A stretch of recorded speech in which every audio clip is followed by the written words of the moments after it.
같이 기도 드리시겠습니다. 아버지 하나님 감사드립니다. 주님의 신실하심으로 또 오늘 말씀 시간 허락하셨습니다. 저희들 모두 천국 복음 받아들여서 삶의 열매 맺는 귀한 은혜 있게 하시고 또 참된 교회 그 천국의 생명이 이루어지게 하여 주시옵소서.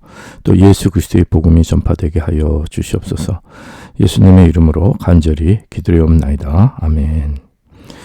예, 오늘은 그 골로새서 4장 말씀 보겠는데, 지난 시간에 4장 1절까지 말씀을 전했습니다. 골로새서 4장 1절 보면 상전들아 의와 공평을 종들에게 베풀지니 너에게도 하늘에 상전이 계심을 알지어다. 이제 이런 내용이었습니다. 상전, 종, 뭐 이런 거, 서열 이런 거 저는 청년 시절 이런 거 싫어했다 그랬습니다. 이걸 혐오하기까지 하고 이런 성경에 이런 내용이 있는 걸 별로 좋아하지 않았다고 했습니다. 우리 다 인권이 있고 동등하고 근데 사람을 무시하거나 착취하거나 이렇게 서열을 둬서 또 권력으로 또 이렇게 상전이 있고 가진 자가 있고 이제 또 거기에 또 이렇게 무시당하고 인권을 유린당하는 사람들이 있는 것에 대해서 굉장히 불편한 마음을 갖고 이게 불의로 본 것입니다. 그래서 이렇게 상전이나 가진 자는 그 불의하고 또 약자가 이제 억울하고 한맺힌 사람들이 이제 주인 되는 세상 이제 그런 것을 이제 꿈꿨다고 젊은 시절 한때 청년 시절 한때 그런 뭐 누구나 다 그렇겠죠. 근데 그런 생각을 가진 때가 있었습니다. 그런데 이제 본문에 보면은 이 고대 사회의 이 노예제도 그걸 하나님께서는 그냥 그대로 인정하시고 또 사도 바울도 하나님 말씀 받아서 그 노예 제도 자체를 이제 그것을 거부한 것은 아닙니다. 물론 현대의 이제 노예 해방 이런 것은 또 하나님 은혜 가운데 큰 의미가 있고 인권이 회복되고 하나님의 형상이 고유한 형상이 회복되는 것은 중요한 일이지만은 그러나 또 고대 시대는 하나님의 크신 절대 주권에 의해서 이러한 사회 질서가 있었던 것입니다. 그렇기 때문에 이러한 사회 질서 속에서 그냥 무조건 잘해주고 뭐 그들이 권리를 취하고 이제 이런 권리는 취해야겠지만은 막 그들이 뭐 이렇게 주인 되는 세상 그것을 말씀하는 것이 아니라 그 사회 안에서 상전들이 의와 공평을 행하라는 거죠. 그러니까 무조건 뭐 잘해주라는 말씀이 아니라 의롭고 공평하게 하라는 것입니다. 다시 말씀드리면 부정직하고 악하게 하지 말라는 이제 그러한 말씀을 주시는 것입니다. 이러한 이유는 이제 여러 가지겠지만 그 하나님만이 공정하시기 때문에 저희들이 사람의 생각대로 되어진 일이 아닙니다. 우리 인본주의 인간 이상으로 사회 질서가 생겨나는 것이 아니라 이렇게 그 고대 노예제 사회가 있었던 것도 하나님의 깊으신 뜻이 계시기 때문에 사람의 생각대로 되어진 일이 아니기 때문에 하나님만 공정하시기 때문에 우리가 정말 그 하나님을 섬기듯이 성령 안에서 우리가 공정한 마음을 갖는 것 이제 그것이 중요하고 하나님을 신뢰하고 주님의 절대 주권에 우리가 복종하는 것이 참으로 중요합니다. 그것은 뭐 종이나 상전이나 다 마찬가지로 주신 말씀이었죠. 제가 지난 시간에 그 뭐 어머니 예를 들었는데 이렇게 거기에 그 자리에 맞지 않은 사람에게 이렇게 그 권력을 주어서 그런 걸 맡기게 될 때 이런 여러 가지 문제점이 생긴다고 했는데 이제 물론 이제 어머니께서 그 목숨에 위협이 있고 거의 총살을 당하실 뻔 했음에도 불구하고 그 자신의 그 어머니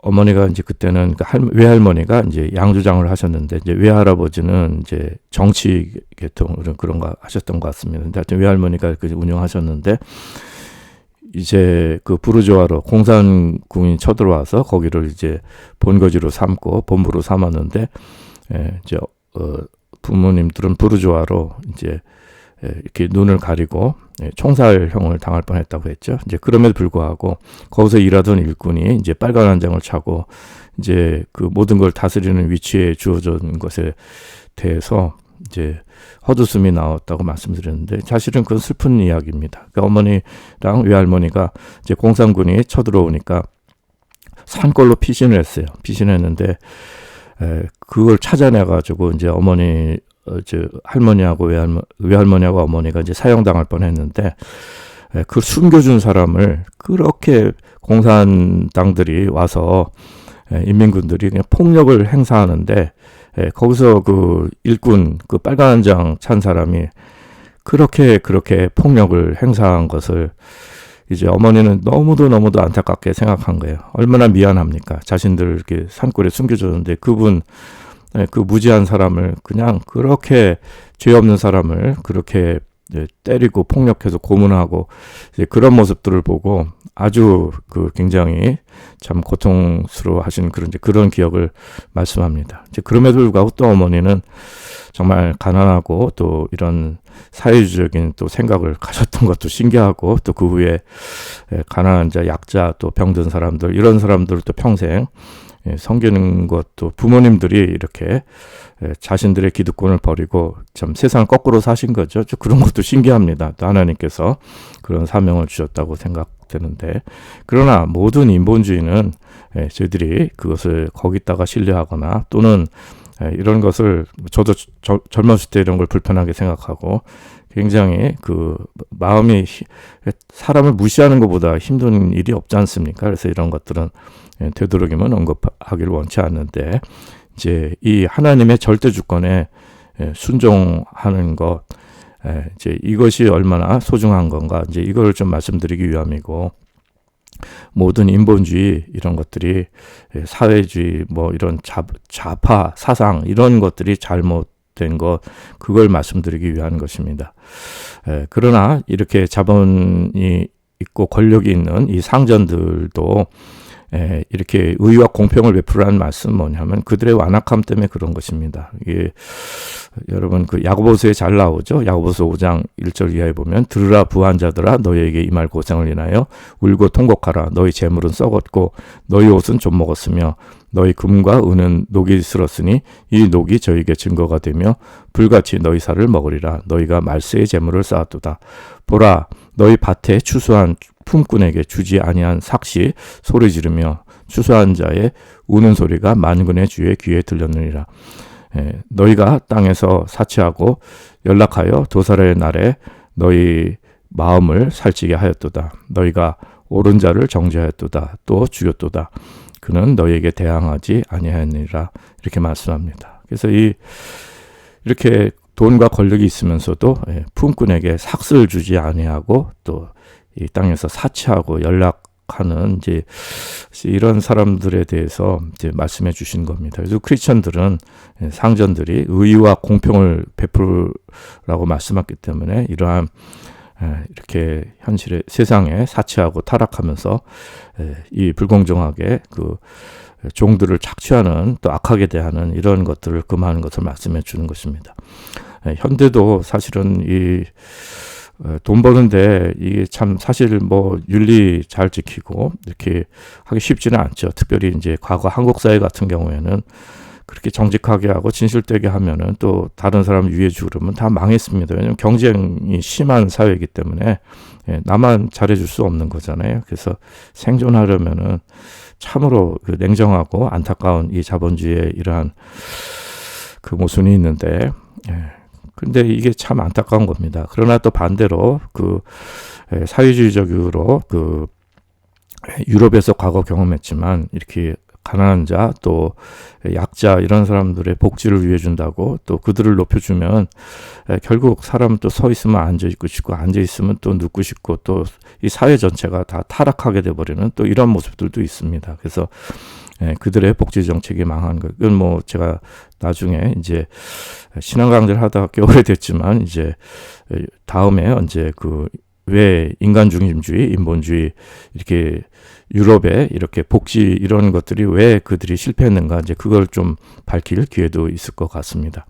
그렇기 때문에 이 모든 거는 하여튼 결론적으로는 우리 인본주의, 좌파 사상 이런 것들 다 잘못된 것을 말씀드리기 위한 것입니다. 그냥 하나님의 절대 주권에 모든 사회 질서가 모순되게 보여도 위정자들 위해 기도하고 오늘 성령님께 인도함 받는 참으로 지혜로운 성도 이 땅을 전부로 알고 이 세상의 뭐 사회 번역에 그 귀한 일이긴 하지만은 거기에 이게 모든 그 본질이 있지 않음을 깨달아서 저희들이 정말 가난하게 살면서도 예수의 인격으로 예수의 생명으로 사는 게 쉽지 않습니다.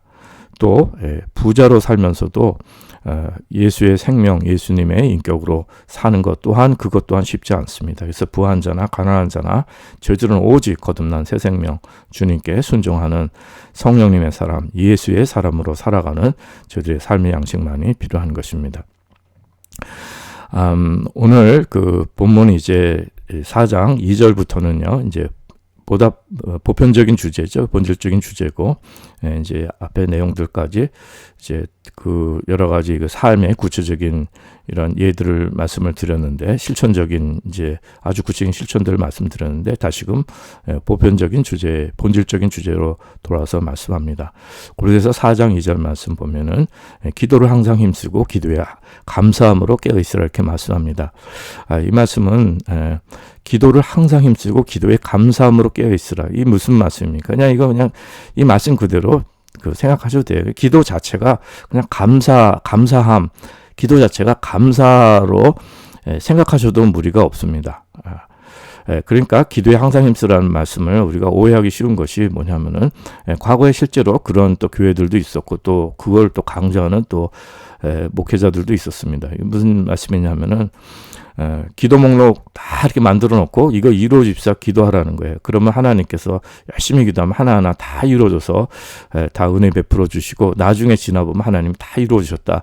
그래서 기도 목록을 가지고 뭐 공부하는 학생 또 직업을 구하든 뭐 결혼하든 뭐든지 다 기도 목록으로 이렇게 기도를 하라는 얘기예요. 물론 필요합니다. 모든 것이 다 기도로 그렇죠. 우리가 뭐 결혼을 하든 직장이든 공부를 하든 또 일을 하든 또 어디 뭐 여행을 하든 또 다른 나라 또 뭐 이민을 가든 무슨 일이 있든 다 기도는 필요한 거예요. 기도는 필요한데 그런데 나의 욕을 위해서 기도 목록을 가지고 그거를 이루어주자는 것이 그게 기도의 본질이 되어서는 안 됩니다.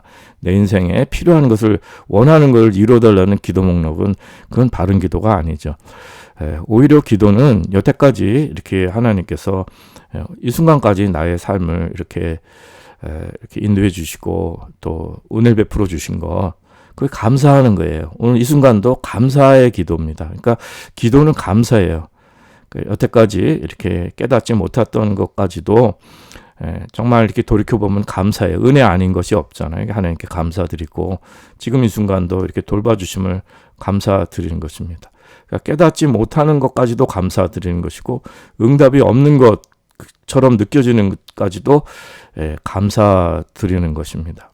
그래서 그만큼 저희들은 연약한 거예요. 그래서 연약하기 때문에 서로 기도가 필요한 것이고 또 서로 우리 신앙으로 이렇게 위로가 필요하고 이렇게 서로 우리 믿음의 식구들이 저희들의 연약함을 서로 담당해주는 이러한 은혜가 있어야 됩니다. 왜냐하면은 때로는 기도가 응답 없는 것 같을 때도 있고 저희 마음이 시험이 들 때도 있고 아무리 훌륭한 신앙의 지도자라도 더 큰 영적인 공격과 어려움을 그냥 매번 그렇게 이렇게 직면하게 되는 이런 현실인 것을 저희들은 이제 그걸 깨달아야 할 것입니다. 그렇기 때문에 항상 감사로 깨어 있는 것이 참으로 중요해요.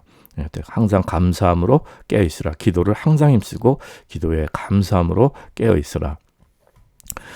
그리고 이제 4장 3절 이하의 말씀 보면 또한 우리를 위하여 기도하되 하나님이 전도한 물을 우리에게 열을싸 그리스도의 비밀을 말하게 하시기를 구하라.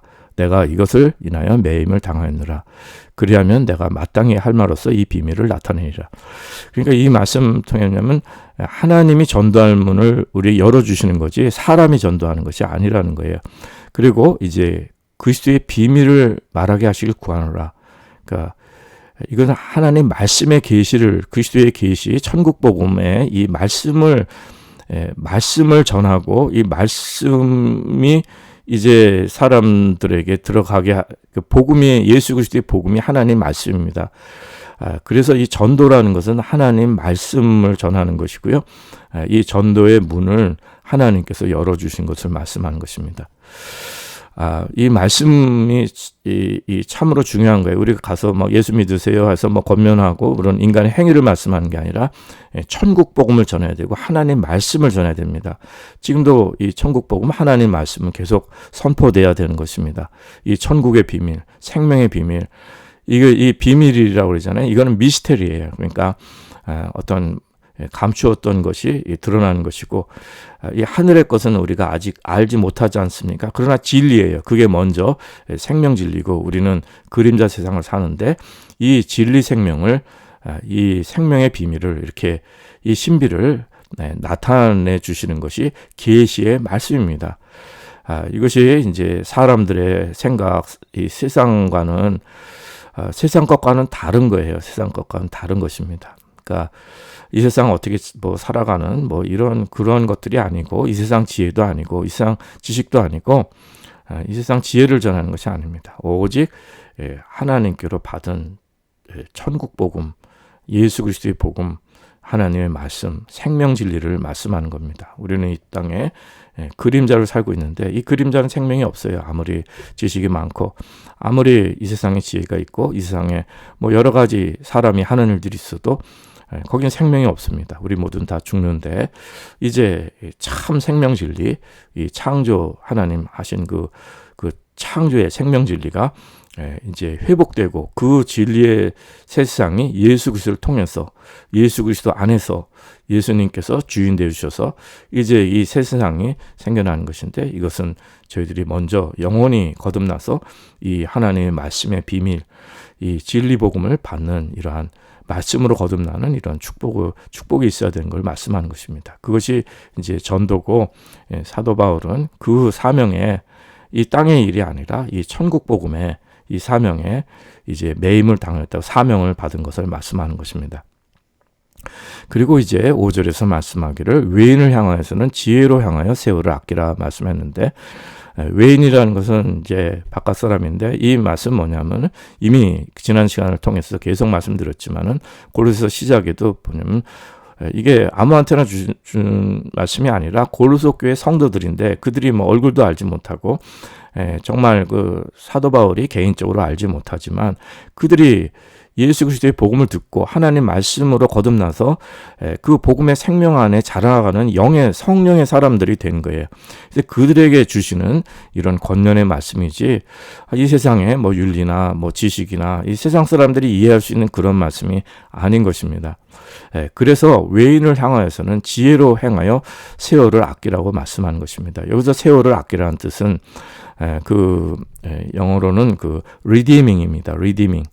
그러니까 이 원어의 뜻이 뭐냐면 to buy up, 다시 사는 거예요. 다시 사는 것이고, to rescue from loss, 그러니까 손실로부터 구하는 겁니다. 그러니까 redeem, 그러니까 예수님이 저희들을 값주고 사신 것을 구속한 것을 redeem이라고 하거든요. 그래서 이 세월을 아끼라는 말씀은 뭐냐면은 이 시간을 다시 사라는 얘기예요. 그리고 이런 손실로부터 구해내라는 거예요. 그러니까 시간을 쓸데없는 데다 아무렇게나 손실 그렇게 살지 말고 그로부터 구해내서 시간을 사라는 거예요. 세월을 아끼라는 이 말씀입니다. 이 말씀은 무슨 말씀이냐면은, 우리가 안 믿는 사람들하고 이렇게 살다 보면은 예수 전한다는 또 우리 그리스도인들이 이런 명목하에 같이 어울려서 또 그냥 세상식으로 나가는 경우가 많아요.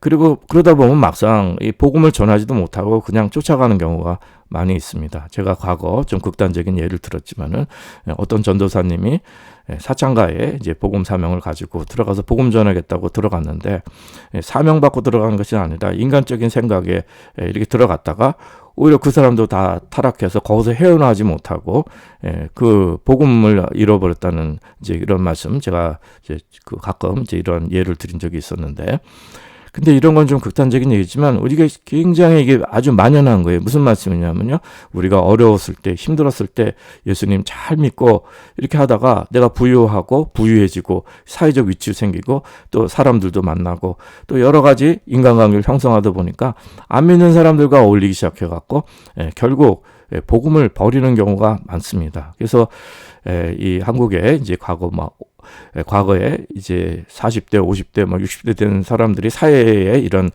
중역으로 이렇게 성공한 사람들이 예수를 다 떠나서 세상에 그냥 빠져들어갔는데 청년한 때 내비게이터, CCC 이렇게 열심히 헌신하던 사람들도 있었다는 거예요. 근데 그들은 뭐예요?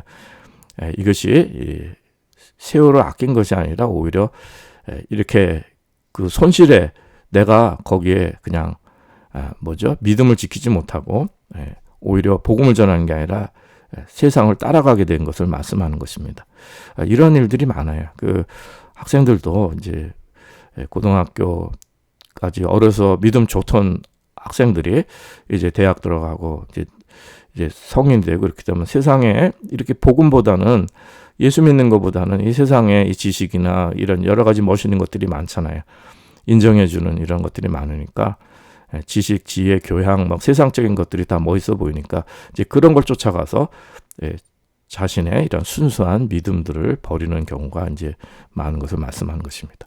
그러나 저희들은 먼저 거듭난 성도들이 이 영적인 생명, 이 영의 생명을, 복음의 생명을 잘 지켜서 외인을 향하여서는 지혜로 향해 세월을 아끼고 그 rescue from loss, 그 손실로부터 구출해내고 이러한 모든 것들을 잘 기회를 선용하라 이것입니다. 그러니까 안 믿는 사람들하고는 그리 세상적인 시간 많이 보내거나 그렇게 쓸데없는 것들이죠. 어떻게 보면 세상적인 것으로 그런 데다가 많은 걸 소비하지 말고 필요한 그 기회를 잘 그 선용해서 예수 그리스도의 복음을 전하는데 그리스도의 생명, 영의 삶을 성령께 인도함 받는 삶을 놓치지 말라는 말씀이죠. 그래서 4장 6절 이하의 말씀 보면 너희 말을 항상 은혜 가운데서 소금으로 고르게 함과 같이 하라. 그리하면 각 사람에게 마땅히 대답할 것을 알리라. 이렇게 말씀하는데 이것이 이제 세월을 아끼는 삶의 아주 구체적인 모습 중에 하나인데 모든 사람들 가운데 우리가 은혜 가운데서 이렇게 성령님 안에서 우리가 선하고 온유하게 대화하지만 그러나 소금으로 고르게 함과 같이 하라. 그러니까 우리 중심에 이런 정직성, 진실함, 이 하나님께 향한 중심된 마음을 잃지 말아야겠죠. 그냥 은혜라고 해서 또 좋은 게 좋다고 해서 저희들의 중심에 그 하나님 앞에 이 하나님의 공의 또 하나님 말씀의 진리의 이 바른 생명을 잃어버린다면 이건 소금이 맛을 잃으면 그냥 사람들에게 밟히게 되는 거 아니겠습니까? 그래서 저희들은 하나님 말씀의 진리의 중심을 바로 잡고 정말 하나님의 공의의 바탕이 된 우리의 삶을 말씀하는 것입니다. 영으로 깨어있는 진리 안에 깨어있는 삶을 살게 되면 성령께서 이제 대답할 것을 주시고 저희들에게 삶의 이러한 그 세상에 현혹되지 않는 이러한 삶으로 인도함 받으시 우리의 언행에 이제 그런 은혜를 말씀해 주신 것입니다. 7절에 보면은 두기고가 내 사정을 너에게 알게 하리니 그는 사랑을 받는 형제요 신실한 일꾼이요 주 안에서 함께 된 종이라 이렇게 말씀합니다. 두기고는 이제 소아시아 사람인데요. 그 사도 바울을 많이 도와주고요. 또 사도 바울을 또 이 상황도 전달해주고 교회에 이 사도 바울이 지금 옥에 갇혀 있지만 그들이 사도 바울이 어떻게 지내고 있는지 다 전해주고 하는 정말 그 신실한 일꾼이라 그랬어요. 사도 바울에게 정말 이렇게 그 같이 고난받고 같이 애쓴 이러한 종인데 우리 주님의 종들은 다 함께 종된 자라 그랬어요. 그 하나님의 종은 그러니까 사도 바울이나 두기고나 다 함께 된 종이라고 그랬잖아요. 이 말씀은 뭐냐면 하나님 앞에서 우리가 그저 맡은 자에게는 그 그리스도의 일꾼은 비밀 맡은 자는 구할 것은 충성뿐입니다. 고린도전서 이제 4장에서 말씀해 주시는데 우리는 충성하는 그러니까 마음이 변하지 않고 주님 앞에 끝까지 그냥 괴로우나 즐거우나 예수 복음 전하고 달려갈 길 잘 달려나가고 우리 복음을 배반치 않는 신실한 것이 제일 중요한 겁니다. 우리 그리스도인들이요, 가장 훌륭한 그리스도인들은 예수 복음의 생명을 성실하게 죽을 때까지 마음 변치 않고 이렇게 전할 수 있는 그것도 주님이 주시는 은혜의 마음이죠. 이제 이러한 것이 저희들에게 필요한 것입니다. 때로는 어렵기도 하고 또 넘어지기도 하고 시험 들기도 하지만 그러나 정말 항상 기도 가운데 깨어있고 또 성도들의 위로를 통해서 우리가 새 힘을 얻고 이렇게 나가는 걸 말씀하는 것입니다.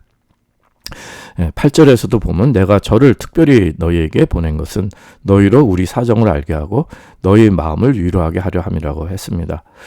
이것은 이 격려의 마음 위로가 이 사정을 알게 하고 위로한다는 것이 그냥 그 마음에 이렇게 위로해 주는 것이 슬픔을 위로해 주는 정도가 아니라 격려하는 거예요. 그러니까 사도 바울이 이렇게 옥에 갇혀서 성령님의 역사가 있고 이렇게 하나님이 함께 하시니까 위로가 뭐냐면 격려를 받아서 마음 좌절치 말고 예수 그리스도의 복음을 더 적극적으로 생명으로 전하라는 이런 뜻인 것입니다.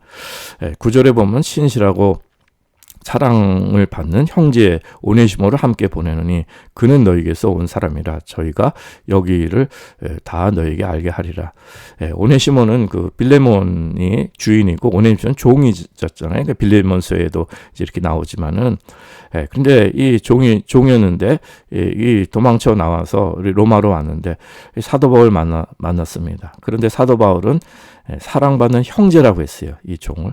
그래서 이제 이 빌레몬에게 다시 돌려보내서 이 오네시모가 노예 신분이지만 도망친 노예지만은 사랑받는 형제로 이렇게 사도 바울은 말씀하고 있습니다.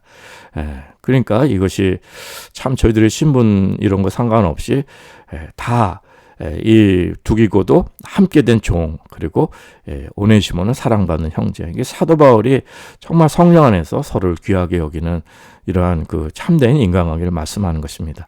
그리고 이제 10절에 보면은 나와 함께 갇힌 아리스다고와 바나바의 생질 마가와 이 마가에 대해 너희가 명을 받았으며 그가 이르는 영접하라. 또 유스도라는 11절에 보면 유스도라 하는 예수도 너에게 문하나니 저희는 할례당이라 이들만 하나님 나라를 위하여 함께 역사한 자들이니 이런 사람들이 나의 위로가 되었느니라. 그러니까 아리스다고 함께 같이 그러니까 아리스다고도 그 성경 곳곳에 보면은 사도 바울하고 함께 동행하면서 계속 고통받은 사람이에요. 동역자입니다. 그리고 바나바의 생질 마가는 바나바의 누이의 아들이죠. 그 바나바의 생질 마가 처음에 1차 전도 여행 때는 막 여러 가지 그 사도 바울하고 이렇게 갈등이 있어갖고 떠나갔었는데 다시금 이제 이 마가도 귀하게 여겨서 참 다시금 이렇게 복음의 생명으로 돌아오는 것을 말씀하는 겁니다. 그래서 우리가 젊었을 때 또 처음에 또 한때는 이렇게 우리가 이 복음에 대해서 성숙하지 못해서 이렇게 우리가 또 넘어질 때도 있어도 그러나 다시금 또 주님께서 기회를 주시면 나중에 이제 많이 깨닫고 연단받아서 더 귀한 주님의 종들이 될 수 있는 것을 또 말씀하는 것입니다.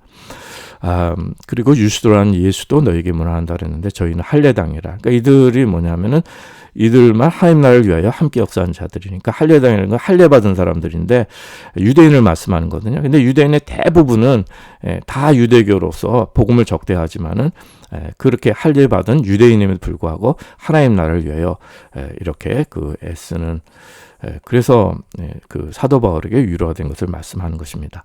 12절에 보면 그리스도의 종인 너에게서 온 에베브라가 너에게 문안하니 저가 항상 너희를 위하여 애써 기도하여 너희로 하나님의 모든 뜻 가운데서 완전하고 확신 있게 서기를 구한다고 했어요. 이 모든 것이 다 기도 안에서 성령 안에서 교통함이 이루어진 것을 말씀하는 것입니다. 그가 너희와 라우디게에 있는 자들과 히에라볼리에 있는 자들을 위하여 많이 수고하는 것을 내가 증거한다고 그랬어요. 그리고 또 사랑받는 의원 누가와 또 데마가 너에게 문안한다고 했습니다.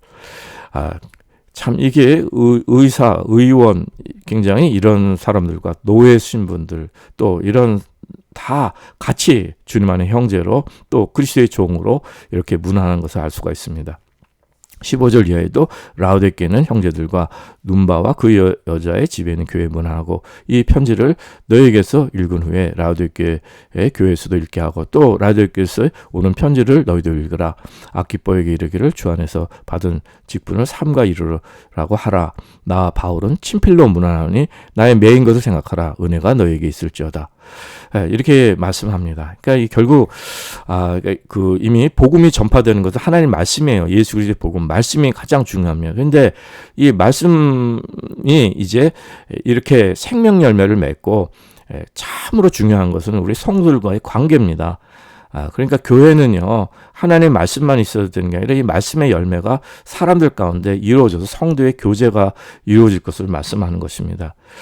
이게 참으로 중요합니다. 교회는 반드시 성도의 교제가 있어야 됩니다. 사실은 이렇게 우리가 뭐 온라인으로 또 이렇게 유튜브로 말씀 올리지만 이건 반쪽알이에요. 정말 중요한 것은 저희들이 성도의 교제가 이루는데 사람과 사람의 만남 쉽지 않습니다. 우리 다 죄성이 있기 때문에 사람과 같이 만나서 정말 주님 안에 거듭나서 하나님 나라를 세워가는데도 많은 연단이 필요한 것이고 많은 용서와 사랑과 이미 그 고린도서 3장을 통해서 말씀드렸지만 그것이 우리 그리스도인의 삶의 양식을 말씀을 계속 저희들이 읽고 묵상하고 이 말씀을 순종하고 따르면서 그리스도의 인격으로 장성 분량으로 자라나가는 것이 참으로 중요합니다. 인생을 또 돌이켜볼 때도 목회도 마찬가지예요. 뭐 큰일하고 또 뭐 지식을 얻고 학위를 받고 이런 것이 본질이 아닌 것 같아요. 가장 어려운 것이 이 복음이 삶에 실천되는데 가장 구체적인 것이 사람과 사람 사이에서 우리 성도의 교제 사이에서 열매 맺는 것이 참으로 귀한 것입니다. 그리스도의 인격으로 우리가 서로 성숙하고 자라나는 것이 필요한 것이고 그것이 이제 가정에서 부부관계 또 부모 자녀 관계 또 사회적인 관계 이런 그 삶에 이어질 구체적인 것을 이미 이렇게 말씀해 주신 것입니다. 주님의 귀한 종들이 오늘 말씀 통해서 저희들이 정말 오직 성령님 안에서 또 그 하나님의 말씀 그 생명 안에서 참다운 천국의 생명 교제가 있는 성도들의 그 만남 또 교제 이걸 통해서 하나님의 참된 교회가 지역이나 뭐 여러 가지 인종이나 뭐 그 어떤 것에 상관없이 오직 그리스도만이 머리 대신 한 교회 한 성령님 안에 그 하나의 교회가 생명으로 충만하게 이렇게 성숙해 나가는 은혜가 있으시기를 기도드립니다. 특별히 진실로 우리 삶 속에서 성도의 교제를 나누시는 그 귀한 그 삶의 현장 실체 속에서 정말 선한 열매들이 성령님의 열매가 있기를 간절히 기도드립니다.